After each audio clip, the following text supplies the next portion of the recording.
In this video, I want to show you a plugin that can either take products or donations, but not both at the same time. It's one or the other. It's called Easy PayPal Payment Accept. And let's go install it right now. And we'll just do Easy PayPal. And it comes up down here. There we go, install now. And as I say, it's not a very flexible plugin, but for certain functions, it's going to work fairly well. There's no settings link on here, so we have to look on the sidebar. We'll check under settings. And there it is down at the bottom. It doesn't use its full name. If you're wondering if this is the right one, it is WP PayPal Payment is the word they use. Okay, so everything is done from the settings page. Literally, what you set here is what's going to be on the page or on the widget. And by the way, you can't do something separate on the page and something separate in the widget. It's all whatever's here is here. Okay, so they do give you the instructions here for the short code and everything, so that's handy. You don't have to go back to their website for it. The widget title is set from here. As I say, nothing is set on the widget itself or on the page itself.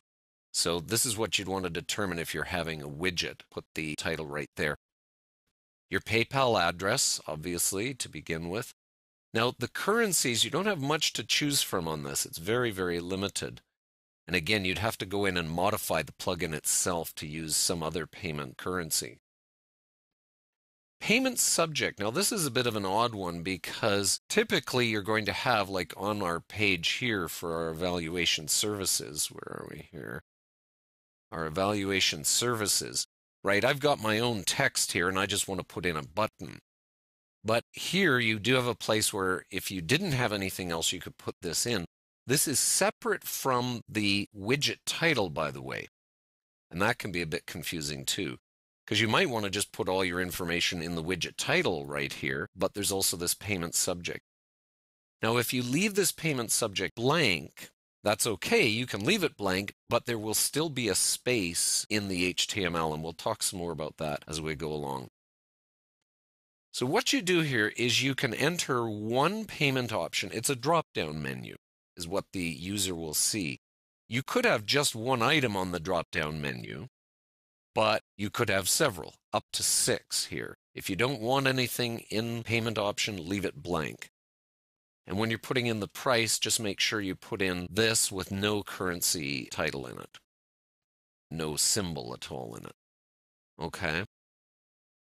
Then, if you want a donation button, what you want to do is check off this box here, and it will leave a place for the person to enter an amount. Tick this checkbox if you want visitors to have a reference text, something they can enter in.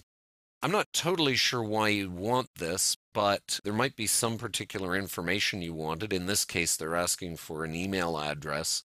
You're going to get the email address when the order comes in from PayPal anyway, so I'm not sure exactly what they're asking for here, but it's something you can put in. Again, if you untick it, it's still going to be in the HTML, which again is going to cause us a few problems later, as we'll see. And down below, you're choosing your payment button type.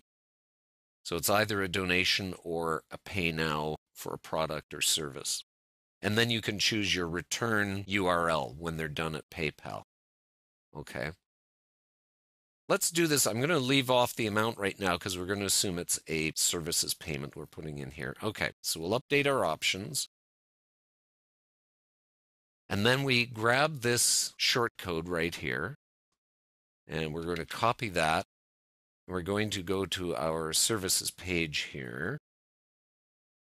And let's just plug that in. You can do it through the visual editor. You just plug in your short code there. We update the page. And then when we refresh,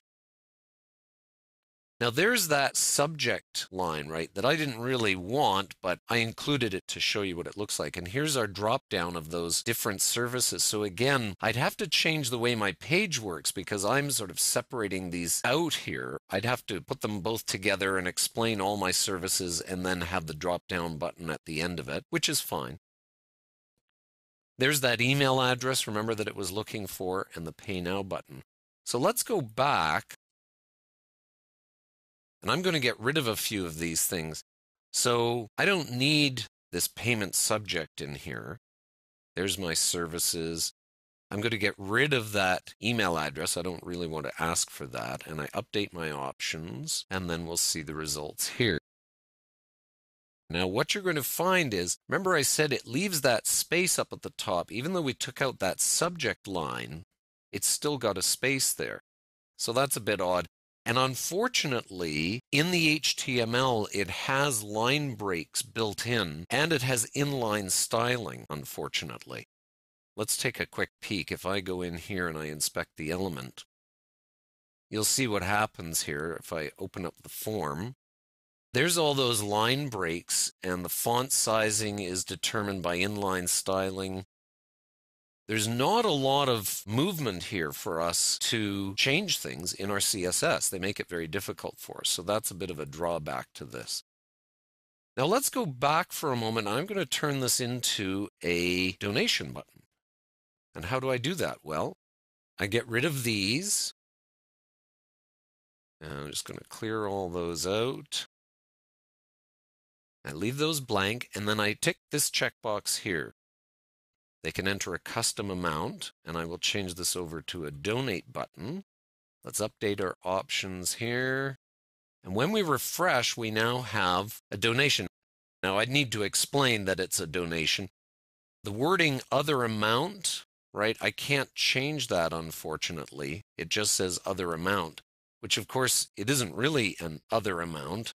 We're asking for a donation. But anyway, you could put more wording yourself in here to explain some of this.